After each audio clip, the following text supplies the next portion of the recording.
कि आज हमारे देश में पिछड़े, दलित, अल्पसंख्यक समुदाय को किस तरह अपने संवैधानिक अधिकारों और आज़ादियों की हिफाजत के लिए हर रोज मुश्किलों का सामना करना पड़ रहा है। Doctor B.R. अम्बेडकर के कथन से अपनी बात रखना चाहती हूँ। उन्होंने कहा था, मुझे अपने भारतवर्ष पर फक्र है कि जिसके पास ऐसा संविधान है जो लोकतंत्र, समाजवाद और सेक्युलरिज्म को संजोता है। लेकिन आज ऐसा लगता है जैसे संविधान की किताब तो है, पर इसे चलाने वालों का ईमान गुम हो गया है। आज हिंदुस्तान में हर वर्ग को किसी न किसी चुनौती का सामना करना पड़ रहा है, मगर अल्पसंख्यक, खासतौर पर मुसलमानों पर जो कहर टूटा है वो किसी से छुपा नहीं है। ये लोग सिर्फ अपने मजहबी पहचान की वजह से निशाने पर हैं। संविधान का अनुच्छेद 15 कहता है कि किसी भी नागरिक के साथ धर्म, जाति या किसी और वजह से भेदभाव नहीं होना चाहिए, लेकिन हकीकत इसके उलट है। हालात इस कदर बिगड़ चुके हैं कि hate speech, mob lynching, bulldozer द्वारा घरों को गिराने की घटनाएं आम हो गई हैं, खास तौर पर उत्तर प्रदेश में, जहां ऐसा लगता है जैसे कानून के नाम पर जंगल राज चल रहा हो। संभल में जो हुआ वो सबके सामने है। पुलिस के संरक्षण में निर्दोष लोगों की हत्या की गई और सरकार ने चुप्पी साध ली। अल्पसंख्यकों पर हिंसा बढ़ती जा रही है, मगर सत्ता में बैठे लोग या तो आंखें मूंदे हुए हैं या फिर इन घटनाओं को बढ़ावा दे रहे हैं। हद तो तब हो जाती है जब न्यायपालिका की बात भी अनसुनी कर दी जाती है। सुप्रीम कोर्ट ने मॉब लिंचिंग पर 11 सूत्रीय निर्देश जारी किए थे। इसमें साफ कहा गया था कि राज्य सरकारें और पुलिस इस तरह की घटनाओं को रोकने और दोषियों पर सख्त कार्रवाई करने के लिए जिम्मेदार है, लेकिन आज भी इन निर्देशों पर अमल नहीं हो रहा है। हाल ये है कि मॉब लिंचिंग को रोकने की बजाय सत्ता में बैठे लोग आग में घी डालने का काम कर रहे हैं। उनकी जुबान से ऐसी बातें निकलती हैं जो नफरत को और बढ़ावा देती है।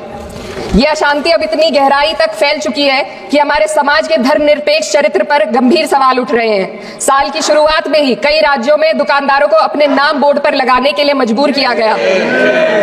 इसे सेहत और सुरक्षा के कानूनों का हिस्सा बताया गया, मगर असल मंशा कुछ और थी।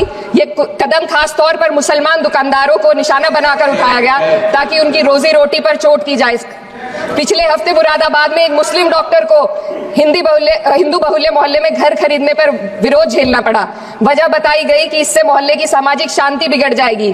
अब आप ही बताइए, क्या ये वजह सही है, जायज है? असल में ये छोटी बड़ी घटना इस बात का सबूत है कि सांप्रदायिकता को बढ़ावा देने वाले बयान और नीतियां हमारे समाज को अंदर से खोखला कर रही है। उत्तर प्रदेश में यति नरसिंहन ने बेहद घटिया बयान दिया, लेकिन सरकार इन बयानों पर कोई कार्रवाई नहीं कर रही।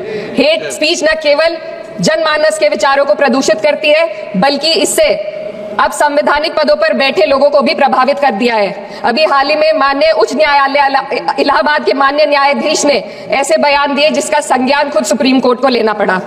संविधान के अनुच्छेद 29 और 30 ने अल्पसंख्यकों को उनके मजहबी और सांस्कृतिक हक दिए हैं ताकि वो अपनी पहचान को बचा सके और अपने संस्थान चला सके, लेकिन आज उन्हीं हकों पर हर तरफ से चोट की जा रही है। वक्फ जैसे बिल लाकर उनके धार्मिक अधिकारों को छीनने की कोशिश की जा रही है। आज अल्पसंख्यक समुदाय को संविधान द्वारा दिए गए अपने बुनियादी अधिकार पाने के लिए लंबी लड़ाई लड़नी पड़ रही है। ऐसे कई मामले अदालत ने न्याय देकर संविधान की रक्षा की है, लेकिन अदालती प्रक्रिया में जो समय लगता है उसकी वजह से देश के सामाजिक ताने बाने को भारी नुकसान उठाना पड़ता है। मिसाल के तौर पर इलाहाबाद हाई कोर्ट ने 2004 के मदरसा एक्ट को रद्द कर दिया था, जिससे मदरसों के संचालन पर सवाल उठे। हालांकि सुप्रीम कोर्ट ने बाद में इस फैसले को पलट दिया और एक्ट को वैध करार दिया, लेकिन इस प्रक्रिया में जो समय लगा उसने अल्पसंख्यकों को बेचैनी और संघर्ष के दौर में डाला है। इसी कड़ी में प्लेसेस ऑफ वर्शिप एक्ट 91 भी आता है और कई अन्य अधिकार, उन्हें भी इसी तरह अदालती लड़ाइयों में उलझाया जा रहा है। यह स्थिति न केवल अल्पसंख्यकों के अधिकारों की राह में रुकावट है, बल्कि justice delayed is justice denied जैसी कहावत को सिद्ध करती है। मैं इस सदन से दुनिया भर के अल्पसंख्यकों की आवाज उठाना चाहती हूँ, खास तौर पर हमारे पड़ोसी देश बांग्लादेश में अल्पसंख्यकों के साथ जो हो रहा है वे दिल को गहरे तक चोट पहुंचाने वाला है। उनकी जान माल की हत्या की जा रही है।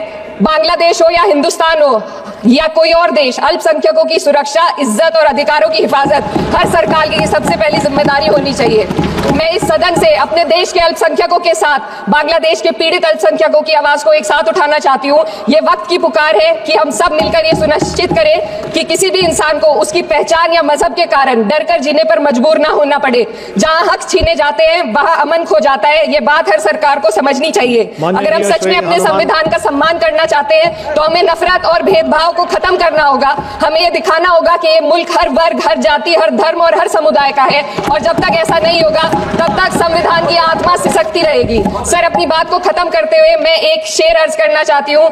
ये दाग दाग उजाला, ये शब गजीदा शहर, वो इंतजार था जिसका ये वो शहर तो नहीं, लेकिन अगर इस सदन में बैठे हम सभी सदस्य ये ठान ले कि हमें संविधान के मूल्यों को लागू करना है और उसे लागू करने का प्रयास करें, तो वह सुबह जरूर आएगी जिसके लिए लाखों भारतवासियों ने अपने जानों की कुर्बानी दी थी। श्री हनुमान बेनीवाल जी। धन्यवाद सभापति जी।